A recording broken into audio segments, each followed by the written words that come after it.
O modelo que a gente implementou nos últimos vídeos não tem o bias incluído. Então, o bias na rede neural ele tem uma função muito similar à que ele tem na regressão linear. Então, ele vai ser uma constante que vai ajustar a saída do modelo. Então, para cada layer, cada camada que a gente tem aqui, a gente vai ter um bias que vai ajustar a saída desse modelo. Então, o bias aqui na rede neural, ele vai estar presente em cada uma dessas camadas. E aqui a gente vai ter uma matriz de uns. E essa matriz de uns, ela vai ter também um peso que vai influenciar aqui na formação do Z. E esse peso é justamente o bias. Então, aqui a gente tem o B1, que é o bias 1. E aqui em todas as outras camadas, a gente também vai ter esse vetor de uns, que vai ter um bias. Vou colocar aqui, né, porque ele vai ajudar na formação do Z. Então aqui ele também vai ter o bias B2. E qual que é o shape, então, do bias e da matriz de uns? A matriz de uns ela vai ter um shape de M por 1. Ela vai ter uma coluna e M linhas. E o bias, então, por sua vez, ele vai ter... Então, aqui a gente tem, é como se a gente tivesse aqui a saída, né? Então, quando a gente tem o peso W1, por exemplo, a gente tem o número de linhas dele vai corresponder aqui ao N0 e o número de colunas vai corresponder ao N1. Então, aqui, como a gente vai multiplicar uma matriz M1 por essa outra, a gente vai ter que formar, então, uma matriz N por 1. E daí, então, aqui a gente vai precisar multiplicar por uma matriz de shape 1, N1. Então, esse vai ser o shape do bias, 1 por N1. E aqui, no caso dessa outra saída, a gente vai ter também a matriz de uns, que vai ser M por 1, que vai multiplicar o bias, que vai ser uma matriz 1 por N2. Então, M1 multiplicado por 1N2, a gente obtém aqui essa matriz Z2, que é M por N2. E aí, como é que a gente vai fazer a feed forward aqui, né? Então, aqui a gente vai ter a entrada, que é o A0. O A0 a gente multiplica por W1. E aí a gente vai somar com o bias. Então, aqui a gente vai somar com o 1 multiplicado por B1. Então, é assim que a gente faz o feed forward. E para as outras camadas também é a mesma coisa. A gente vai ter aqui, então, o W2. A gente vai multiplicar a saída A1 desse neurônio aqui por W2 e vai somar 1 multiplicado por B2. Então, aqui a gente soma 1 vezes o bias 2. E na backpropagation, então, a gente vai utilizar a mesma lógica que a gente utilizou, as derivadas parciais. Então, aqui a gente vai ter a função de custo, né? A função de custo ela vai ser formada por y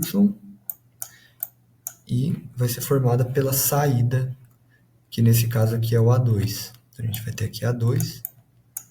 O A2, então, ele vai ser formado pelo Z2.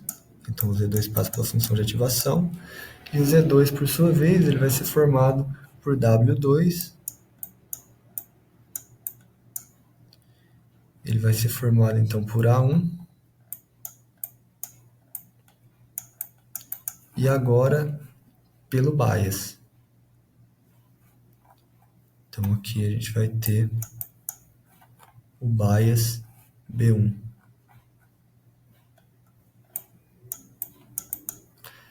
E, além do bias, a gente vai ter também aqui essa matriz de 1. Né? Então, aqui o Z2 também, a matriz de 1 também influencia aqui no Z2. A gente vai ter que multiplicar pelo bias. Aqui, na verdade, é B2, né? Então, o bias da segunda camada, a gente está vindo de trás para frente. E aí, então, aqui o A1 ele vai ser formado por Z1, que também vai ser formado aqui pela matriz de 1, pelo bias B1 e pelo peso W1 e pela entrada que é a 0. E aí, então, para atualizar o bias, a gente atualiza da mesma forma que atualiza o peso. Então, aqui a gente vai ter o gradiente B2, que vai ser a derivada parcial da função de custo em B2, que vai ser igual, então, a gente vai fazer então a derivada de C até chegar lá em B2. Então, derivada de C A2, vezes a derivada de A2, Z2, vezes a derivada de Z2, B2. Então, del C, del A2, vezes del A2, del Z2, vezes del Z2, del B2. Esse termo aqui a gente já conhece, esse termo aqui é o delta 2. A gente calculou na backpropagation dos pesos. E esse termo aqui é a derivada de Z2 em B2, então aqui, quando a gente deriva, vou pegar aqui, quando a gente deriva, esse termo aqui vira zero, e vai sobrar apenas a matriz de uns. Então aqui a gente vai ter a matriz de uns. E aí, então, isso aqui vai ficar, né, o delta B2 vai ser igual ao delta 2 vezes essa matriz de uns. Só que a gente tem aqui que o shape do delta 2 ele vai ser então M por N2 e o shape do 1 vai ser M por 1. E aí a gente vai querer, então aqui o gradiente, da mesma forma que a gente fazia antes, ele tem que ter o mesmo shape do bias aqui. Então, o shape do bias é 1 sobre N2, a gente vai ter que transpor essa matriz de 1. Então, aqui a gente vai fazer o seguinte, 1 transposto multiplicado pelo delta 2. Porque aqui, então, a gente vai ter uma matriz 1 por M e aqui uma matriz M por N2, resultando, então, em uma matriz 1 por N2. Que é o mesmo shape do bias, né? Então, o bias B2 ele tem aí um shape 1 por N2. Como a gente vai fazer então agora uma subtração, eles têm que ter o mesmo shape. Então, para atualizar o bias, a gente vai ter então B2' vai ser igual a B2 menos a learning rate multiplicada pelo gradiente em B2.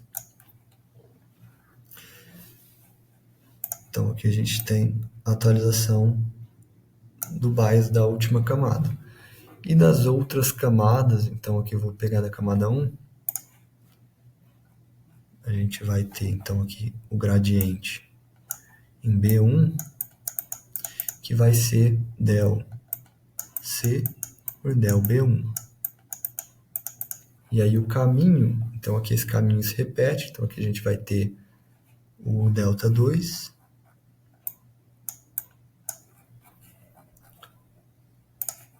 aqui, deixa eu apagar aqui, então aqui a gente vai seguir de Z2 para A1, de A1 para Z1 e de Z1 para B1. Então, esse caminho todo aqui, ó, com verdinho, esse caminho aqui é o delta 2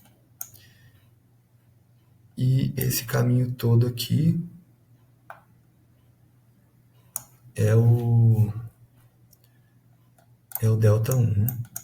Que a gente já tinha calculado anteriormente. Então aqui a gente vai ter, continuando aqui, del Z2 por del A1, então del Z2 por del A1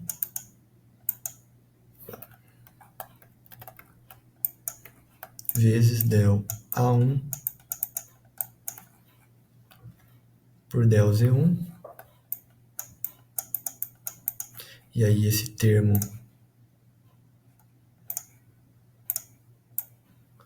todo aqui é delta 1 vezes del Z1 por del A1, que é essa derivada aqui, ó. A gente vai derivar em função de B1, vai ficar a matriz de 1. Então isso aqui é a matriz de 1. Então a gente vai ter a mesma coisa que a gente teve com o bias B2. Então o gradiente em B2 vai ser igual a um transposto multiplicado por delta 1. E aí a atualização, então B2, aqui a gente está fazendo B1, né? Na verdade é B1. Aqui também. Então B1' vai ser igual a B1 menos a learning rate vezes o gradiente em B1. Isso se repete para todas as camadas que a gente tiver. Então, vamos implementar o bias lá no nosso modelo.